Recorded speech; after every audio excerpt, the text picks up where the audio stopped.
صل على سيدنا محمد. الحمد لله وكفى وسلام على عباده الذين اصطفى أما بعد فأعوذ بالله من الشيطان الرجيم بسم الله الرحمن الرحيم سبح لله ما في السماوات والأرض وهو العزيز الحكيم له ملك السماوات والأرض يحيي ويميت وهو على كل شيء قدير هو الأول والآخر والظاهر والباطن وهو بكل شيء عليم هو الذي خلق السماوات والأرض في 6 أيام ثم استوى على العرش يعلم ما يلج في الأرض وما يخرج منها وما ينزل من السماء وما يعرج فيها وهو معكم أينما كنتم والله بما تعملون بصير له ملك السماوات والأرض وإلى الله ترجع الأمور يولج الليل في النهار ويولج النهار في الليل وهو عليم بذات الصدور صدق الله العظيم. গত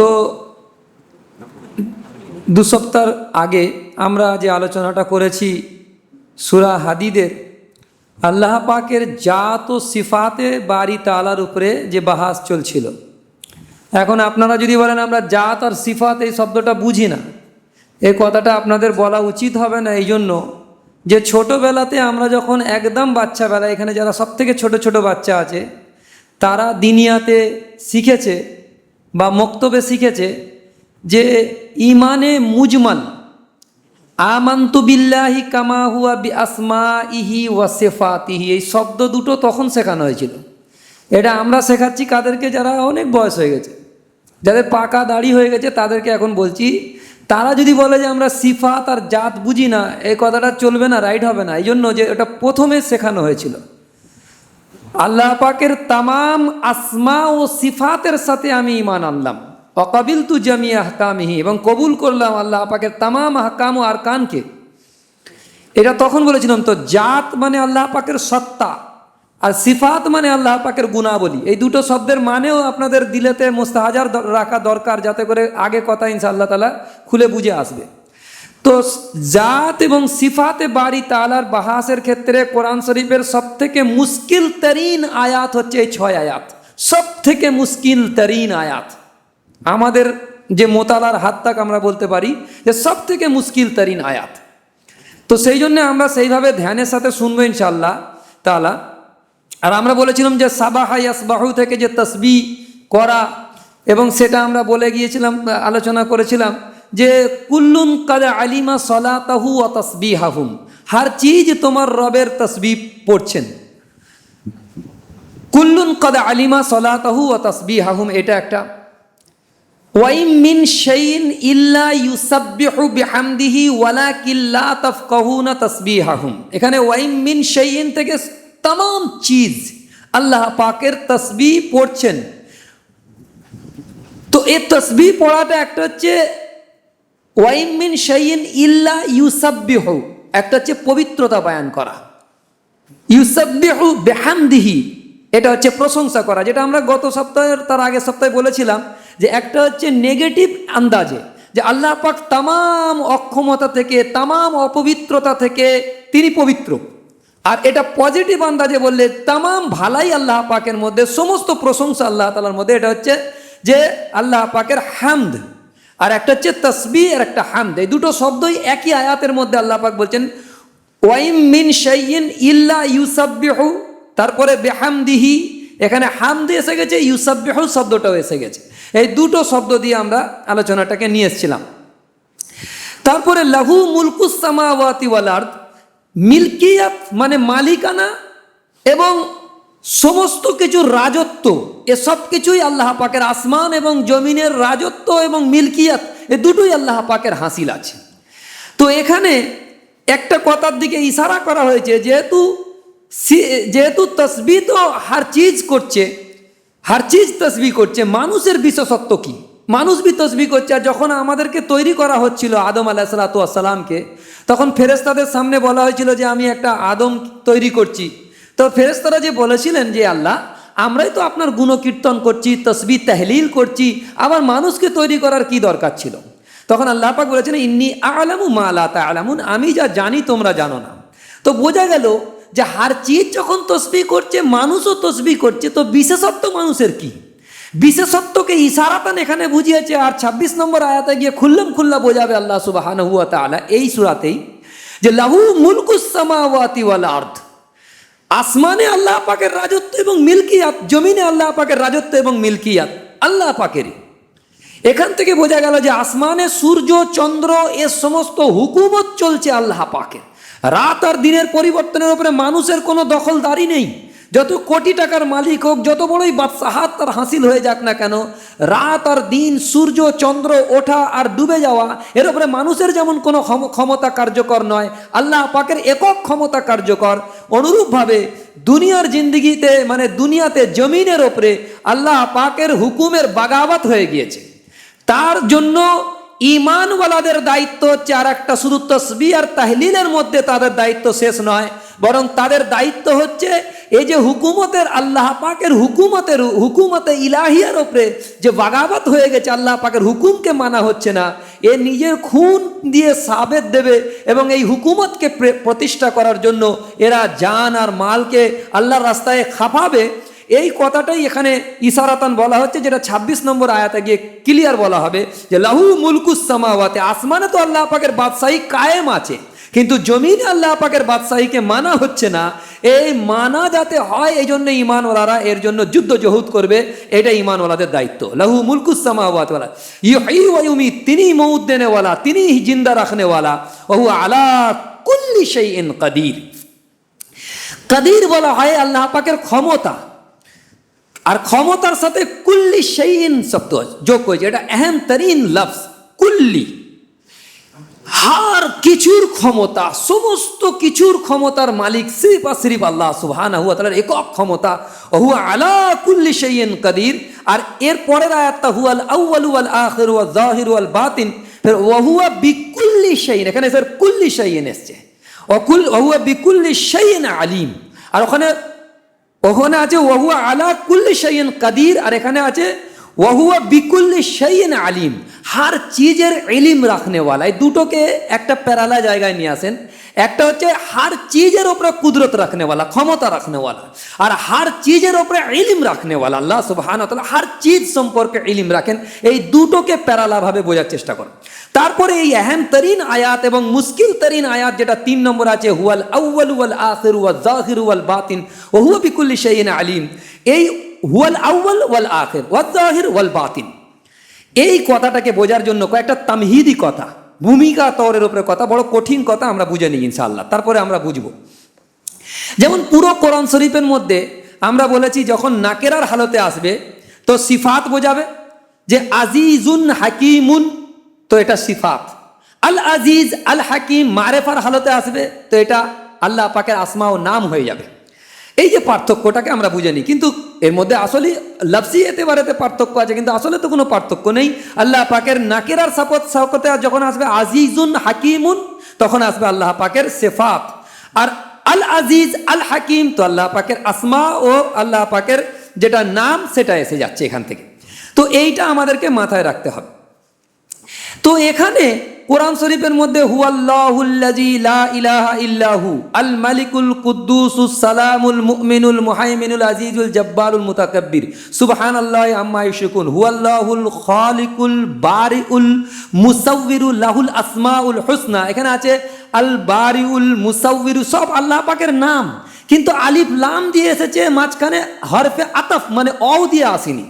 কিন্তু কোরআন শরীফের আজীব মোকাম এখানে যে হুয়াল আউয়াল, फिर अल आखिर ना वल आखिर, हुवल अव्वलु वल आखिर वल जाहिरु वल बातिन, चारों आसमा के अल्लाह पाकेर चारों सिफात के एखाने निये एसेছে, কিন্তু মাঝখানে আলিফ লাম না অ হরফে আতফ দিয়ে নিয়ে এসেছে। পুরো 30 পারা এর উপরে গৌর করা দরকার আছে। ওখানে হুয়াল্লাহুল্লাযী লা ইলাহা ইল্লা আল মালিকুল আল মালিক আল কুদ্দুস আসসালাম আল মুমিন সব আলিফ লাম দিয়ে এসেছে, কিন্তু এখানে এসছে হুয়াল আউয়াল, ফের আলিফ লাম না, ওয়াল আখির ওয়াল জাহির ওয়াল বাতিন। প্রত্যেকটা সিফাতে বারি তাআলাকে আলাদা আলাদা করে জিকির করা, এটা থেকে বোঝা যাচ্ছে যে বা এক ওয়াক্ত এককভাবে তিনি আউয়াল, বা এক ওয়াক্ত এককভাবে তিনি আখির, বা এক ওয়াক্ত এককভাবে তিনি জাহির, বা এক ওয়াক্ত এককভাবে তিনি বাতিন। এখানে কারোর সাথে কারো রিলেটেড সম্পর্ক না, একক ক্ষমতার মালিক, আউয়াল ও আখির, জাহির ও বাতিন। আল্লাহ পাকের এই সিফাতটাকে বোঝার জন্য যে তামহিদি কথা, সেটা হচ্ছে যে দিন ইসলামের পুরো জড় বুনিয়াদ, পুরো বুনিয়াদি ইমানিয়াত যেটাকে বলা হবে, সেটা তো তিন কি আছে? তৌহিদ, রিসালাত আর আখেরাত হচ্ছে ইমানিয়াতের যে ক্যাটাগরি ভাগ হয়েছে, বুনিয়াদি এবং মৌলিক। বুনিয়াদি আর মৌলিক তিন হচ্ছে ইমানিয়াত, তৌহিদ, রিসালাত আর আখেরাত। সূরা আসরে আমরা পড়েছি ইল্লাল্লাযিনা আমানু, লফজে ঈমান। আর সূরা বাকারার 177 নম্বর 177 নম্বর আয়াতে আল্লাহ পাক বলছেন ওয়ালাকিন্নাল বিররা মান আমানা বিল্লাহ, তাওহীদের কথা, ওয়াল ইয়াউমিল আখির, পরকাল, ওয়াল কিতাব ওয়াল মালাইকাতি ওয়াল কিতাবি ওয়ান নাবিয়্যিন। তিন ক্যাটাগরিতে ভাগ হয়ে গেছে। ওহী নিয়ে আসে হযরতে জিবরাইল আলাইহিস সালাম আল্লাহর কাছ থেকে, নবীর উপরে নাজিল করেন, ওহীর রেকর্ড হয় কেতাবে। এই তিনকে ব্র্যাকেটেড করেন, নবী, কেতাব আর ওহী, ফেরেশতা জিবরাইল আলাইহিস সালাম। এই তিনকে ঈমান বিল রিসালাত বলা হয়।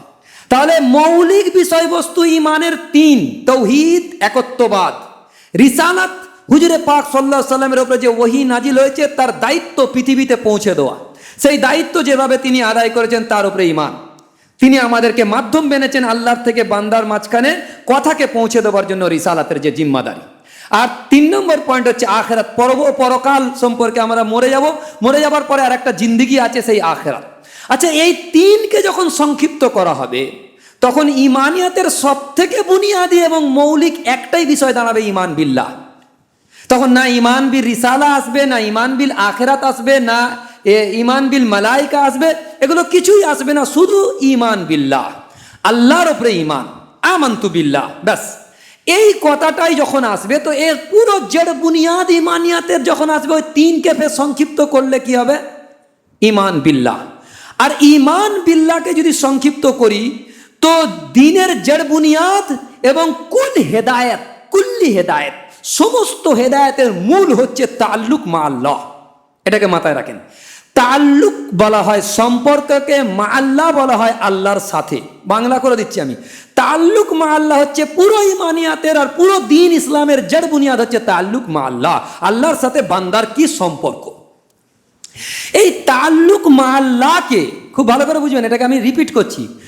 দ্বীনের জড় বুনিয়াদ এবং কুল্লি হেদায়াত, সমস্ত কিছু হেদায়েতের মূল এবং বুনিয়াদি কথা হচ্ছে যে তাআল্লুক মা আল্লাহ, আল্লাহর সাথে বান্দার সম্পর্ক কি। এই তাআল্লুক মা আল্লাহকে আবার দুই ক্যাটাগরিতে ভাগ করা যায়। একটা হচ্ছে যে ইলমি এতেবারেতে তাআল্লুক মা আল্লাহ, জ্ঞান, আল্লাহ পাকের সম্পর্কে জ্ঞান, যে আল্লাহ কে, তার পরিচয়, এই জ্ঞানই এতেবারেতে আল্লাহর সাথে সম্পর্ক। যার জ্ঞান আল্লাহ সম্পর্কে যত বেশি হবে তার আল্লাহর সাথে সম্পর্ক তত বেশি হবে। কথা ক্লিয়ার? দ্বিতীয় হচ্ছে কর্মগত দিক থেকে তাআল্লুক মা আল্লাহ, যেটাকে আমলি পেহলু বলা হয়। আমলি এতেবারেতে আল্লাহর সাথে সম্পর্ক। এবারে যত বেশি আল্লাহ পাকের সম্পর্কে ইলম হবে, আমল বি সেই ক্যাটাগরির হবে। এটা ভালো করে বুঝবেন। এর সাথে সাথে ট্রালি করবে, যত আল্লাহ পাকের মারিফতের জ্ঞান হবে তত আল্লাহ পাকের ইবাদতের তার মধ্যে জজবা তৈরি হয়ে যাবে। তো আমরা যদি ইলমি, জেহনি এবং ফিকরি পেহলুকে তাআল্লুক মা আল্লাহর 1 নম্বর পয়েন্টে যখন ভাগ করব, তো তখন আমরা বলবো মারিফাতে রব। 1 নম্বর পয়েন্ট মারিফাতে রব। মারিফাত মানে আল্লাহ পাকের পেহচান, আল্লাহ পাকের পরিচয়, আল্লাহ পাককে জানা, আল্লাহ পাক কে, তার পরিচয়কে জানা। এই জন্য বহুত সা হযরত ওমা খালাকতুল জিন্না ওয়াল ইনসা ইল্লা লিয়াবুদুন, আমি মানুষ আর জিন্নাতকে সৃষ্টি করেছি ইল্লা লিয়াবুদুন, আমার ইবাদতের জন্য, বাস আমার ইবাদতের জন্য। কিন্তু ইল্লা লিয়াবুদুনের তাফসীর বহুত সা মুফাসসির করেছেন ইল্লা লিয়াবুদুন না, বলকে ইল্লা লিয়ারিফুন, আল্লাহ পাকের পরিচয়কে জানা। যখন পরিচয় জানবে তো ইবাদত অটোমেটিকলি তার মধ্যে এসে যাবে। এই জন্য ইল্লা লিয়ারিফুন করেছেন এর মধ্যে মারেফাতে রব। যার আল্লাহ পাকের পরিচয় যার দিলেতে যত বেশি থাকবে, তার আল্লাহ পাকের প্রতি ইবাদতের জজবা তত বেশি তার মধ্যে ট্যালি করবে। এটা পুরো একটার সাথে একটা অঙ্গাঅঙ্গিভাবে জড়িত। তো এটা হচ্ছে মারেফাতে রব। আর আমলি পেহলুতে ইবাদতে রব, যেটা আমলি পেহলু ভাগ করব, তাল্লুক মা আল্লাহর ক্ষেত্রে ইবাদতে রব। যত বেশি মারেফাতে রব হবে তত বেশি ইবাদতে রব হবে তার মধ্যে। এইটা আচ্ছা, মারেফাতে রবকে আবার দুই ভাগে ভাগ করা যায়। মারেফাতে রব এটাকে দুই ভাগে ভাগ করা যাবে। একটা হচ্ছে মারেফাতে জাত আর মারেফাতে সিফাত। ওই একই কথা, সেই প্রথমে আমানতু বিল্লাহি কামা হুয়া বিআসমাইহি ওয়া সিফাতিহি, তো আসমা ও সিফাত এই দুটো ভাগে ভাগ। মারেফাতে জাত আল্লাহ পাকের সত্তা সম্পর্কে জ্ঞান রাখা একটা নম্বর। দু নম্বর ভাগ হচ্ছে আল্লাহ পাকের সিফাত এবং আল্লাহ পাকের গুণাবলী সম্পর্কে জ্ঞান রাখা। এই দুটো ভাগ। তাহলে কি হলো, প্রথম ওপর থেকে চলে আসে, এবার রিপিট, যে তাল্লুক মা আল্লাহ হচ্ছে দ্বীনের জড় বুনিয়াদ।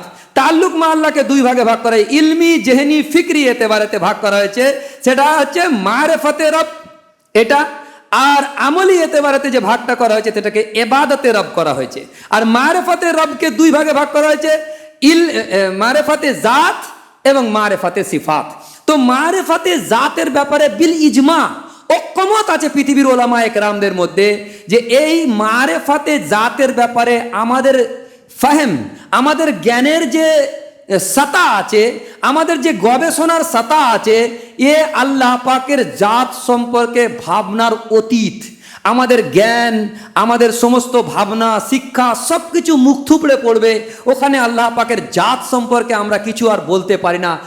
সুম্মা ওয়ারাউল ওয়ারা, সুম্মা ওয়ারাউল ওয়ারা, এটা মুজাদ্দিদ আল-ফেসানির আলফাজ রহমতুল্লাহ আলী তিনি বলেছেন যে আমাদের ওয়ারাউল ওয়ারা, আমাদের চিন্তা ভাবনার অনেক অনেক অনেক ঊর্ধ্বে আল্লাহ সুবহানাহু ওয়া তাআলার জাত, সে সম্পর্কে আমরা ভাবতে পারি না। আমাদের ভাবনা, শিক্ষা, গবেষণা শুধুমাত্র আল্লাহ পাকের সিফাত সম্পর্কে হবে। তবুই সিফাত সম্পর্কে একটা অংশ মাত্র, বাকি পূর্ণাঙ্গ সিফাত সম্পর্কে আমরা কেউই কিছু বলতে পারবো না। সে বি মা ওয়ারা হবে, আমাদের ইলমের, আমাদের জ্ঞানের, আমাদের গবেষণার বাইরে হবে আল্লাহ পাকের সিফাত সম্পর্কে, সেটা সামনে আসবে। যেমন আল্লাহর রসুল সাল্লাল্লাহু আলাইহি ওয়াসাল্লাম আল্লাহর মারেফত সম্পর্কে বলছেন কি কথা, মা আরাফনাকা হাক্কা মারেফাতিক। এ আল্লাহ, আমি তোমার মারেফাতের হক আদায় করতে পারবো না যেমন কি তুমি আছো, যেমন কি তোমার হাকিকাতে পরিচয়, সেই পরিচয়ের হক আদায় আমি করতে পারবো না। তো নবীজি সাল্লাল্লাহু আলাইহি সাল্লাম যদি আল্লাহ পাকের মারেফাতের হক কামা হক কহু, প্রকৃত হক আদায় করে হুজুর পাক সাল্লাল্লাহু আলাইহি সাল্লাম যদি আল্লাহ পাককে এইভাবে না চিনতে পারে, মা আরাফনাকা হাক্কা মারেফাতিক আর মা আবাদনাকা হাক্কা ইবাদাতিক, আমি আপনার ইবাদতের হক আদায় করতে পারবো না যতটা ইবাদত করা আপনার হক আছে।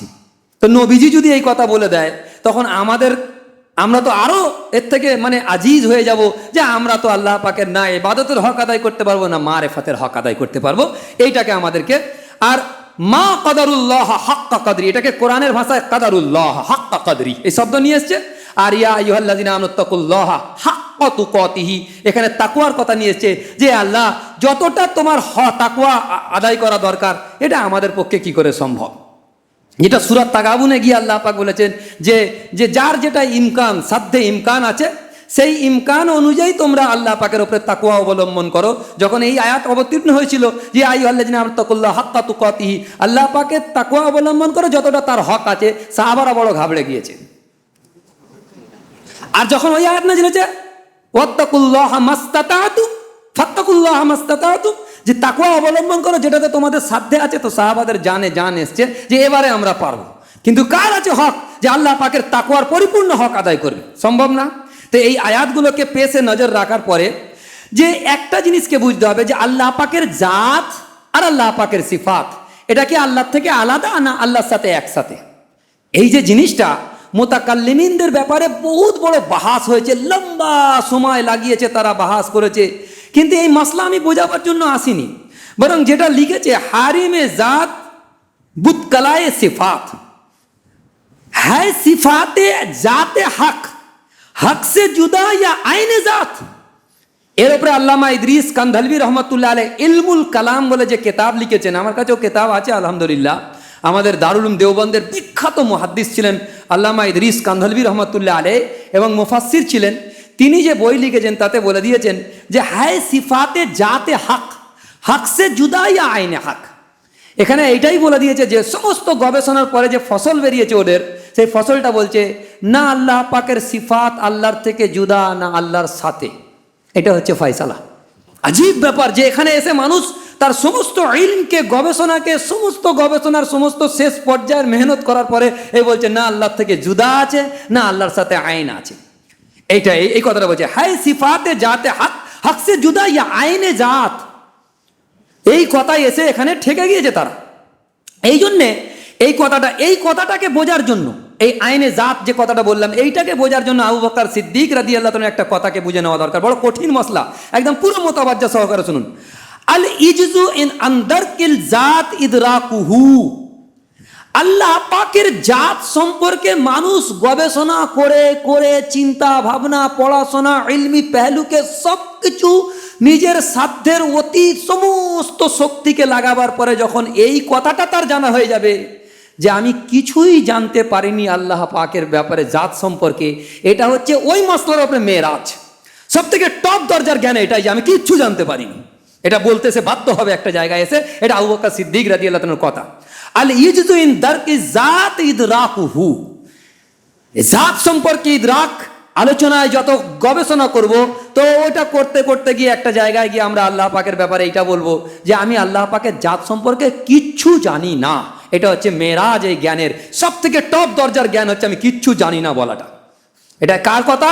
আবু বকর সিদ্দিক। কেন? ওই কথাটা যে হায় সিফাতে জাতে হক, হক সে জুদা ইয়া আইনে জাত, এই কথাটাকে বোঝার জন্য আবু বকর সিদ্দিক রাদিয়াল্লাহু এই কথা। কিচ্ছু জানি না যখন বলবো তখন জানবো যে সব থেকে টপ দরজার ইলম হাসিল হয়ে গেছে মারেফাতে রবের উপরে, ইলমি এতেবারেতে। তারপরে আলী রাদিয়াল্লাহু তাআলা কল শুনে নেন। আলী রাদিয়াল্লাহু তাআলা বলছেন আল বাহসু আন দারকি জাত ও ইশরাকুহু। যখন আল্লাহ পাকের জাত সম্পর্কে আমরা বাহাস করব, আল বাহসু, যখন আমরা বাহাস করব আল্লাহ পাকের জাত সম্পর্কে, তো শিরকের মধ্যে মুবতালা হয়ে যাব, শিরক হয়ে যাবে, আল্লাহর সাথে কাউকে শরিক করে ফেলবো। কেন?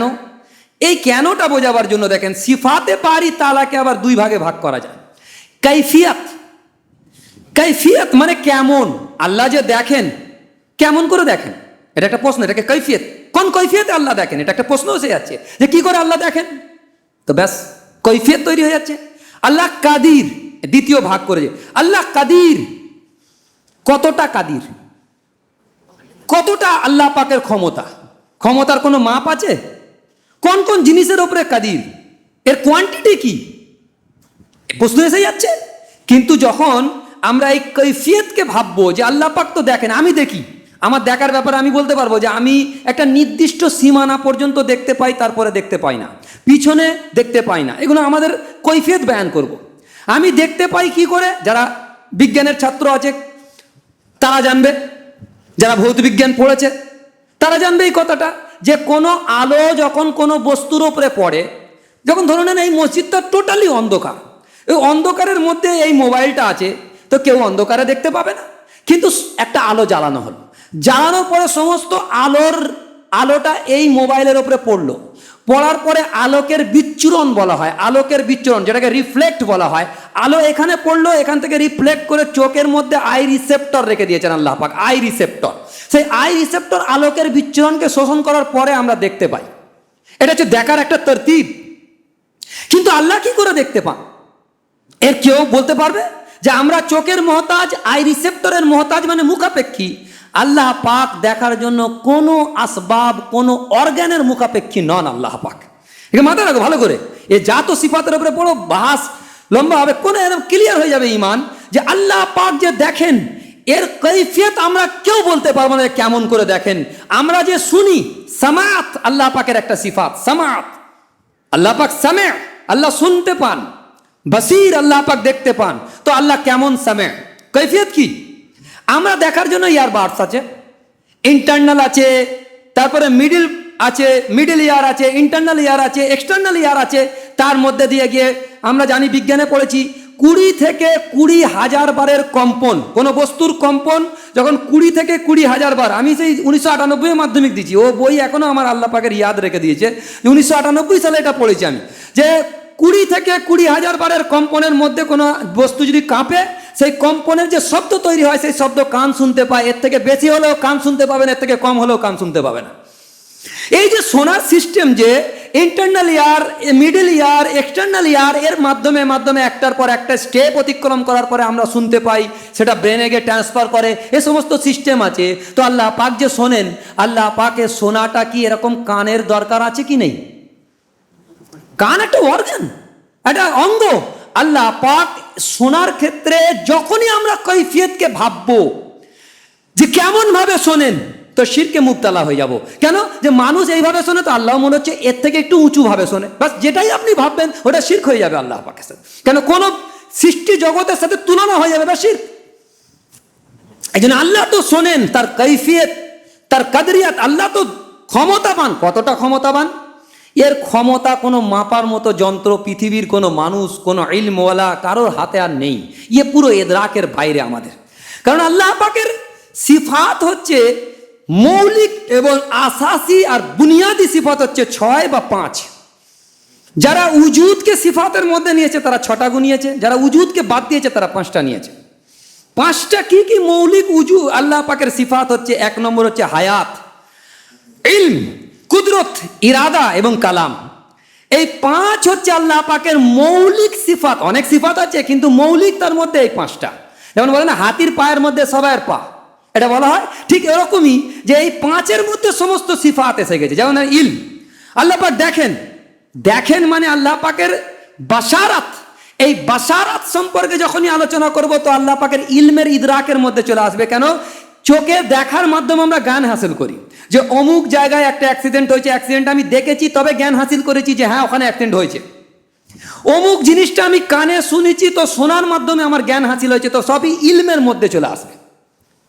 अल्लाह पाक मारने वाला, अल्लाह पाक हयात देने वाला, अल्लाह पाक इज्जत देने वाला, अल्लाह पाक बेइज्जत करने वाला, अल्लाह पाक के सूर्य के डुबाने वाला, सूर्य के तुलने वाला, ये सब अल्लाह पाकेर किसे आसबे?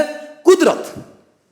যত আর রাফিজ, আল খাফিজ, আর যত কিছু আল্লাহ পাকের যে সিফাতি নাম আছে, সমস্ত সিফাতগুলো দেখো, ওই সমস্ত সিফাতগুলো সব কুদরতের হাওয়ালায় চলে আসবে। আর আল্লাহ পাকের যে ইলমি হাওয়ালা আছে, এ সমস্ত কিছু আসবে ইলমের সাথে, একসাথে জুড়ে যাবে। তো ইরাদা, আল্লাহ পাকের কালাম, এ সমস্ত কিছু সম্পর্কে আমরা যখন জ্ঞান লাভ করব তখন আমরা দেখব যে আল্লাহ সুবহানাহু ওয়া তাআলার এই সমস্ত কিছু এই 5 গুণাবলীর মধ্যে ট্যালি করবে, অন্যান্য গুণাবলীগুলো এরই মধ্যে সামে যাবে। এবারে আসুন, হুয়াল আউয়ালু ওয়াল আখির ওয়াজ যাহিরু ওয়াল বাতিন ওয়া হুয়া বিকুল্লি শাইইন আলিম।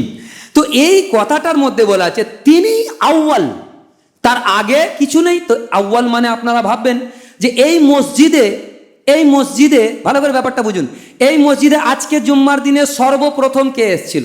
বলবে সর্বপ্রথম মৌলানা সাহেব এসেছেন, ধরে নেন। তো সর্বপ্রথম যদি মৌলানা সাহেব এসেছিল তাহলে আমরা কি বলবো? যে মৌলানা সাহেব আসার আগে এই জায়গাটা পুরো শূন্য ছিল, মসজিদে আয়েশা। হ্যাঁ ঠিক, কথাটা রাইট। কিন্তু আল্লাহর ক্ষেত্রে এটা ভাবা যাবে না। আল্লাহ ওই আউয়াল, যার আগে আর কিছুই ভাবা যাবে না, আর কিছু ভাবা যাবে না, শূন্য স্থানও ভাবা যাবে না। তিনি এমন আউয়াল, তার আগে আর কিছুই নয়। এটাকে ভাবতে হবে। হ্যাঁ না, শূন্য ছিল বা কিছু ছিল, যেটা আমরা ভাবি আমাদের ইদরাকের বাইরে, যে আল্লাহ সেই আউয়াল, যে তার আগে আর কিছু নেই। সেই আখের, প্রত্যেকটা জিনিসের একটা আউয়াল হয়, প্রত্যেকটা জিনিসের একটা আখের হয়। আল্লাহ সমস্ত আউয়াল ও সমস্ত আখেরের আখের, সমস্ত আউয়ালের আউয়াল। আল্লাহ সুবহানাহু ওয়া তাআলা হুয়াল আউয়ালু ওয়াল আখিরু, বাই এক ওয়াক্ত এখানে ওয়াও দিয়ে এসছে, ওয়াল আখিরু ওয়াজ যাহিরু, তিনি সব থেকে প্রকাশ্যে, ওয়াল বাতিন, তিনি সব থেকে ছুপিয়ে। এর উপরে একটা বাহাস আসবে যেটা হচ্ছে ওয়াহদাতুল উজুদ। আল্লাহ পাকের এক উজুদ আছে, বাকি সমস্ত কিছুর অস্তিত্বকে ইনকার করে দাও।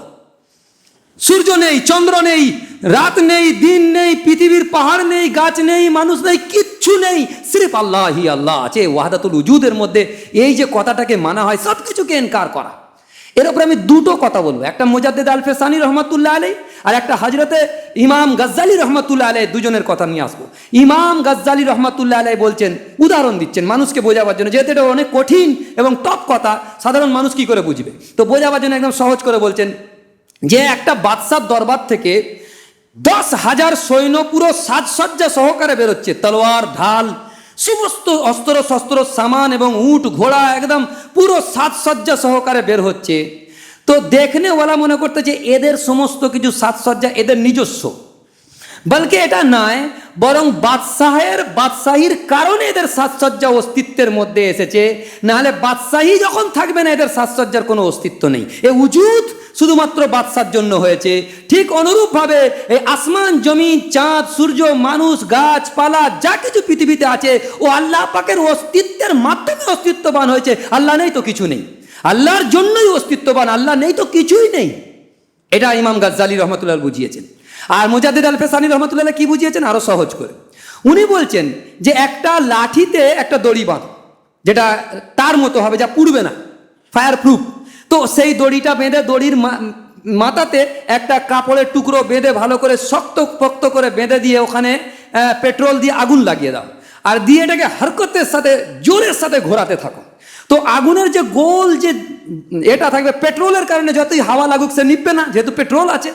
তো ও ঘুরতে যখন থাকবে, তেজির সাথে যখন ঘোরাবে, দেখবে একটা আগুনের গোল বৃত্ত নজরে আসবে, কিন্তু হাকিকাতান ওই গোল বৃত্ত কিছুই নেই, হাকিকাতান কিছুই নেই, কিন্তু নজরে পরিষ্কার বলবে যে একটা গোল বৃত্ত দেখা যাচ্ছে। অনুরূপভাবে চাঁদ সূর্য নক্ষত্র যা কিছু আমরা দেখতে পাচ্ছি এটার কোনো হাকিকাত নেই। লা হাকিকাতান ইল্লাল্লাহ, কোনোই হাকিকাত নেই, সির্ফ আল্লাহর হাকিকাতের মাধ্যমে এগুলো অস্তিত্বের মধ্যে এসছে। এইটাই হচ্ছে হুয়াল আউয়ালু ওয়াল আখির ওয়াল যাহিরু ওয়াল বাতিন। ওই জন্য সাহাবা একরামদের মধ্যে একটা রেওয়ায়েত এসেছে, যেটা মারিফুল কোরআনে লিখেছে, যখনই কারো দিলের মধ্যে আল্লাহ পাকের জাত ও সিফাত সম্পর্কে কোনো ওয়াসওয়াসা দেখা দেবে শয়তানি, তখন সে যেন এই আয়াত পড়ে নেয়, হুয়াল আউয়ালু ওয়াল আখির ওয়াল যাহিরু ওয়াল বাতিন ওয়া হুয়া বিকুল্লি শাইইন আলিম। তো আমরা বাঁচবো কি করে? বাঁচার রাস্তা হচ্ছে ওয়া হুয়া বিকুল্লি শাইইন আলিম, हर चीजेर इल्म আল্লাহ পাকের আছে, हर चीज আল্লাহ পাকের ইলমের মধ্যে। এইটা আমাদের বাঁচার রাস্তা। কুল্লি শব্দটাকে আন্ডারলাইন করো, যে ওহুয়া বিকুল্লি শাইইন আলিম, ওহুয়া বিকুল্লি শাইইন ওহুয়া আলা কুল্লি শাইইন কাদির। हर चीजेर উপরে তিনি ক্ষমতাবান, हर चीज সম্পর্কে আল্লাহ পাক মানে এ করনেওয়ালা, মানে ক্ষমতা রাখনেওয়ালা এবং ইলম রাখনেওয়ালা। তারপরে বলছে হুয়াল্লাযী খালাকাস সামাওয়াতি ওয়াল আরদা ফি সিত্তাতি আইয়াম। আল্লাহ পাক এখানে খালাকাস সামাওয়াতি ওয়াল আরদা ফি সিত্তাতি আইয়াম সুম্মা ইস্তাওয়া আলাল আরশ, যে আল্লাহ সুবহানাহু ওয়া তাআলা আসমান আর জমিনকে তৈরি করেছেন 6 দিনে, সিত্তাতি আইয়াম সুম্মা ইস্তাওয়া আলাল আরশ, আরশের উপরে মুতামাক্কিন আর ইস্তেওয়া করেছেন আল্লাহ পাক। এর মানে কি? বড় জটিল আর পেচীদা মশলা হচ্ছে এটা, যে হচ্ছে হুয়াল্লাযী খালাকাস সামাওয়াত। আচ্ছা, আমরা তো কোরআন শরীফের আয়াত শুনেছি, সূরা ইয়াসিনের মধ্যে সম্ভবত রয়েছে কুন ফায়াকুন, আছে না? কুন ফায়াকুন, কুন ফায়াকুন মানে কি? হও তো হয়ে যাবে, ফায়াকুন ধ্বংস হয়ে যাও তো ধ্বংস হয়ে যাবে। এটা তো আমরা শুনেছি, কোরআনের আয়াতে আছে। এখানে বলছে আল্লাহ পাক 6 দিনে আসমান আর জমিনকে তৈরি করেছে। তো দুটো তো তাজাত হয়ে যাচ্ছে, 6 দিন সময় লাগবে কেন? আল্লাহ বলবে তো আসমান জমিন তৈরি হয়ে যাবে, তো এইটাই তো ঠিক হতো, কিন্তু এখানে 6 দিন কেন লাগানো হলো? এর উত্তর হচ্ছে, ভালো করে বুঝে নেন, এর উত্তর একটা হাদিস, যে হযরত সাল্লাল্লাহু আলাইহি সাল্লাম বলছেন যে আল্লাহ পাক আদম আলাইহিস সালামকে নিজের 2 হাতেতে তৈরি করেছেন, 2 হাতে। এখন 2 হাত মানে কি অর্গান? কেউ যদি অর্গান বিশ্বাস করে সে তো মুশরিক হয়ে যাবে, সে মুশরিক হয়ে যাবে। যে আল্লাহ পাকের অর্গান আছে বিশ্বাস করবে, যে আল্লাহ পাকের অঙ্গ প্রত্যঙ্গ আছে, ও তো মুশরিক হয়ে যাবে। তাহলে 2 হাতে মানে কি? মানে হচ্ছে যে আল্লাহ পাকের 2টো জগৎ আছে। একটা হচ্ছে আলমে আমর, আলমে আমর হচ্ছে হুকুমের জগৎ, আর একটা হচ্ছে আলমে খালক, ওটা হচ্ছে সৃষ্টি জগৎ। দুটোকে ভালো করে বুঝুন, আর পুরো রিপিট, যে একটা হচ্ছে আলমে আমর, আল্লাহ পাকের একটা হুকুমের জগৎ, আর আলমে খালক অর্থাৎ সৃষ্টি জগৎ। এই 2টো জগৎ হচ্ছে আল্লাহ পাকের 2টো হাত। এখান থেকে বোঝানো হয়েছে 1 নম্বর, যখন মানুষ সৃষ্টি করেছেন আল্লাহ পাক, 2টো জিনিস মানুষের মধ্যে আছে, একটা হচ্ছে রূহ আর একটা হচ্ছে বডি। রূহ তৈরি হয়েছে আলমে আমরে, আর বডি তৈরি হয়েছে আলমে খালকে। আর আলমে খালকের সিস্টেম হচ্ছে টাইমের এলিমেন্ট আছে, আর আলমে আমরের সিস্টেম হচ্ছে টাইমের কোনো এলিমেন্ট নেই। কথা বুঝেছেন নাকি? আরেকবার রিপিট করব। আলমে আমর যেটা আছে, যেটা আল্লাহ পাকের হুকুমের জগৎ, সেখানে টাইমের কোনো এলিমেন্ট নেই, কুন ফায়াকুনের জগৎ সেটা, ঠিক। আলমে খালকের মধ্যে টাইমের এলিমেন্ট আছে। দেখো, বাচ্চা মায়ের পেটেতে তৈরি হচ্ছে কতদিন লাগতে যায়? 10 মাস 10 দিন, কিন্তু রুহ তৈরি হওয়ার সময় 10 মাস লাগেনি, হয়তো হয়ে গেছে। ওটা রুহের জগতে, আলমে আরওয়াহতে তৈরি হয়েছে, ওটা আলমে আমরের জগতে তৈরি হয়েছে। ওখানে টাইমের এলিমেন্ট ছিল না। দুনিয়াতে যখন তৈরি হচ্ছে টাইমের এলিমেন্টের সাথে, যে একটা গাছ বসিয়েছে, গাছটা এতদিন পরে ফল দেবে, কিন্তু আল্লাহ পাকের আমরের যে জগৎ আছে সেই জগতে টাইমের কোনো এলিমেন্ট নেই। তো এখানে যখন যেহেতু দুনিয়া সৃষ্টি করতে আলমে খালকের জগৎ, হুয়াল্লাযী খালাকাস সামাওয়াতি ওয়াল আরদা ফি সিত্তাতি আইয়াম, 6 দিনে আল্লাহ পাক আসমান জমিনকে তৈরি করেছে, আল্লাহ পাকের সিস্টেম। আচ্ছা, সুম্মাস্তাওয়া আলাল আরশ, আল্লাহ পাক আরশের উপরে মুতামাক্কিন হয়ে গিয়েছেন। কেউ কেউ এর উপরে বলেছেন যে আরশের উপরে আল্লাহ বসেছেন, ব্যাস শিরক হয়ে যাবে, সে ঈমান থেকে খারিজ হয়ে যাবে। আল্লাহ পাক বসা থেকে পবিত্র, আর আল্লাহ পাক জায়গা থেকে পবিত্র। এটা ভালো করে মাথায় রেখে নেন। আল্লাহ সুবহানাহু ওয়া তাআলা 6 দিক থেকে পবিত্র। আমাদের যে আলেম মৌলানা পড়ানো হয় তার বিখ্যাত একটা কিতাব আকিদাতুত তাহাবি, সেখানে লেখা আছে যে 6 দিক থেকে আল্লাহ পবিত্র। 4 দিক, পূর্ব পশ্চিম উত্তর দক্ষিণ 4 দিক, আর ওপর আর নিচে 6টা দিক হলো। এই 6 দিক থেকে আল্লাহ পবিত্র, আল্লাহ কোনো দিকের সাথে নয়। ইমাম আবু হানিফা রহমতুল্লাহ আলাইহিকে জিজ্ঞাসা করেছিল আল্লাহ কোথায় আছেন, তখন ইমাম আবু হানিফা রহমতুল্লাহ উত্তর দিয়েছিলেন যে যখন কিছু ছিল না আল্লাহ, তখনও যেমন জায়গার প্রয়োজনীয়তা ছিল না, মুখাপেক্ষিতা ছিল না, আল্লাহ পাক যখন জায়গা তৈরি হয়েছে তখনও আল্লাহ পাকের জায়গার কোনো মুখাপেক্ষিতা নেই, আল্লাহর কোনো জায়গার জরুরত নেই। হ্যাঁ, আল্লাহ পাক আরশ বানিয়েছেন, ওয়াসিয়া কুরসিয়ুস সামাওয়াতি ওয়াল আরদ, আসমান জমিন ব্যাপী আল্লাহ পাক যে কুরসি বানিয়েছেন, সেই কুরসি বানানোটা আল্লাহ পাক তার শান জাহির করার জন্য। আর এই কুরসির উপরে সুম্মাস্তাওয়া আলাল আরশ, আল্লাহ পাকের কবজা হাসিল হয়ে গিয়েছে। এবং এইটা থেকেই বুঝতে হবে যে আল্লাহ পাকের কবজা হাসিল হয়েছে, আল্লাহ পাক ওখানে বসার, সিংহাসনে বসার আল্লাহ পাক মোহতাজ নয়, আল্লাহ পাক এ থেকে মহাপবিত্র। এটাকে আমাদেরকে এর মধ্যে নিয়ে আসতে হবে। এর থেকে বেশি বাহাস এখানে করা যাবে না, যেহেতু আম মজমা। ইয়ালামু মা ইয়ালিজু ফিল আরদি ওয়া মা ইয়াখরুজু মিনহা ওয়া মা ইয়ানজিলু মিনাস সামা ওয়া মা ইয়ারুজু ফিহা ওয়া হুয়া মাকুম আইনা মা কুনতুম আল্লাহু বিমা তা'মালুনা বাসীর। ইলম আর বাসারাতকে একই আয়াতের মধ্যে জমা করে দিয়েছেন আল্লাহ সুবহানাহু ওয়া তাআলা। যে এখানে কেন বলছে যে ইয়ালামু মা ইয়ালিজু, তিনি জানেন যাহা কি ভূমিতে প্রবেশ করে, তিনি তাও জানেন যাহা ভূমি থেকে উদ্গত হয়, এবং তিনি আকাশের মধ্যে যাহা কিছু আকাশ থেকে নামে এবং যা আকাশের দিকে উত্থিত হয় তিনি সেটাও জানেন। তোমরা যেখানেই থাকো না কেন তোমার রব তোমাদের সাথেই আছে। এই যে ওয়া হুয়া মাকুম আইনা মা কুনতুম, এখানে কি কি মানে দেওয়া আছে? যে যেমন আসমান থেকে বারিশের কাতরা কাতরা করে জমিনে পড়া, আর জমিন সেটাকে শোষণ করা, মানে জমিনের মধ্যে বারিশের কাতরা চলে যাওয়া, অথবা বীজ জমিনের মধ্যে ছুপিয়ে দেওয়া, লুকিয়ে দেওয়া, আর জমিন সেখান থেকে কিছু উদ্গত করে দেওয়া, এই শব্দটা এখানে নিয়ে এসেছেন। ইয়ালামু মা ইয়ালিজু, তিনি জানেন মা ইয়ালিজু ফিল আরদি ওয়া মা ইয়াখরুজু মিনাস সামা ওয়া মা ইয়ারুজু ফিহা ওয়া হুয়া মাকুম আইনা মা কুনতুম। যা কিছু জমিন থেকে উত্থিত হয় আল্লাহ সেটা জানে, আসমান থেকে যা বারিশে বর্ষণ হয় সেটা জানেন, রহমত বর্ষণ হয়, ফেরেশতা নাজিল হয়, সেটাও আল্লাহ পাক জানেন, আল্লাহ পাকের ইলমের মধ্যে আছে। ইয়ালামু মা ফিস সামাওয়াতি ওয়াল আরদ, একটা ডাইমেনশন, যা আসমানে আছে আল্লাহ জানেন, জমিনে যা আছে আল্লাহ জানেন। ওয়া ইয়ালামু মা তুসিররুনা ওয়া মা তু'লিনুন, যা তোমরা গোপন করো আল্লাহ জানে, যা তোমরা প্রকাশ করো সেটা আল্লাহ জানেন। তারপরে আছে আল্লাহু বিমা তা'মালুনা বাসীর, তাই তো নাকি? ইয়ালামু মা ফিস সামাওয়াতি ওয়াল আরদ ওয়া ইয়ালামু মা তুসিররুনা ওয়া মা তু'লিনুন আল্লাহু আলিমুম বিযাতিস সুদূর, আল্লাহ পাক জানেন তোমার দিলের তাহাতা সুদূরের মধ্যে, দিলের সুন্দুকের মধ্যে কি হয়। একটা হচ্ছে সাবকনসিয়াসনেস, একদম ওপরের সাতাতে যেগুলো আছে ওটা ইয়াদ আছে, আমরা বলে দিচ্ছি। কিন্তু আমাদের ইয়াদের সাতাতে আবার যখন নিচে নেমে যায়, আজ থেকে 20 বছর আগে যেটা শুনেছি ওটা ইয়াদ নেই, কিন্তু আছে আমাদের এখানে, ওর ভেতরে মানে ডাটার মধ্যে আছে ওই কথাটা, কিন্তু ভুলে গিয়েছি। আল্লাহ বলছে তুমিও ভুলে যেতে পারো, তোমার ওই সাবকনসিয়াসনেসের মধ্যে ছুপিয়ে যাওয়ার মধ্যে তোমার যেটা আছে, আমি ওই দিলের মধ্যে ছুপিয়ে যাওয়া অংশটা যেটা তুমি নিজেও জানো না, আল্লাহ বলছে আমি ওটাও জানি। 3 ইলমের ডাইমেনশনসকে বায়ান করেছে। আর ওয়া হুয়া মাকুম আইনা মা কুনতুম, তুমি যেখানে আল্লাহ পাক সেখানে। এখানে আল্লাহ পাকের জাতের বাহাস আর আসবে না, কেন এই আয়াতে শেষ হয়েছে আল্লাহু বিমা তা'মালুনা বাসীর, ইলমকে নিয়ে এসেছেন। আল্লাহ পাক ইলমান এবং কুদরতান এবং বাসারাতের সাথে হর চিজের সাথে আল্লাহ সুবহানাহু ওয়া তাআলা ইহাতা করে আছে। আল্লাহু বিমা তা'মালুনা মুহিত, ইহাতা আয়ত্তের মধ্যে, ঘেরাওয়ের মধ্যে নিয়ে নেওয়া। এই মুহিত শব্দের কোরআন শরীফে বিভিন্ন জায়গায় মুহিত শব্দ হয়েছে, এটাই আমাদের পানাহগাহ। আল্লাহ যে ওয়া হুয়া মাকুম আইনা মা কুনতুম, তুমি যেখানে আল্লাহ সেখানে, তার মানে আল্লাহ যদি কোনো সৃষ্টির মধ্যে লীন হয়ে যায়, ওবি তো শিরক হয়ে যাবে। তাহলে কি মানতে হবে? আল্লাহ পাকের সিফাতি এতেবারেতে আল্লাহ পাক হর জায়গাতে, সিফাতি এতেবারেতে আল্লাহ সুবহানাহু ওয়া তাআলার ইলম থেকে কোনো জায়গা খালি নেই, আল্লাহ পাকের সোনার থেকে কোনো জায়গা খালি নেই, আল্লাহ পাকের ইলম থেকে কোনো জায়গা খালি নেই। এটাই আমাদেরকে বিশ্বাস। আল্লাহু বিমা তা'মালুনা বাসীর। ইনশাআল্লাহ তাআলা আগামী সপ্তাহে আর দুটো আয়াতের পরেই সহজ হয়ে যাবে। দুটো আয়াত আর কঠিন আছে, বাকি সব দুটো আয়াত যেহেতু জাত ও সিফাতে বারি তাআলার উপরে বাহাস হবে, তারপরে ইনশাআল্লাহ তাআলা ক্লিয়ার হয়ে যাবে। এই আকীদাগুলোকে ক্লিয়ার, আল্লাহ যে হার জায়গা মৌজুদ, কেউ যদি মনে করে জাতি হতে পারে তো শিরক হয়ে যাবে। কেন এটা একটা তলোয়ারের ধারের মতো, যে এধারে যাবে শিরক, ওধারে যাবে শিরক হয়ে যাবে, মিডিলে থাকতে হবে। তো সেই জন্য সেই আহলে সুন্নাত ওয়াল জামাতের আকীদাকে ক্লিয়ার করে নেওয়ার জন্য ইনশাআল্লাহ তাআলা এর গুরুত্ব, এই আয়াতের গুরুত্ব খুব অপরিসীম। আল্লাহ পাক আমাদেরকে বোঝার এবং আমল করার তৌফিক নাত করুন। ওয়াকিদা ওয়া আলহামদুলিল্লাহ।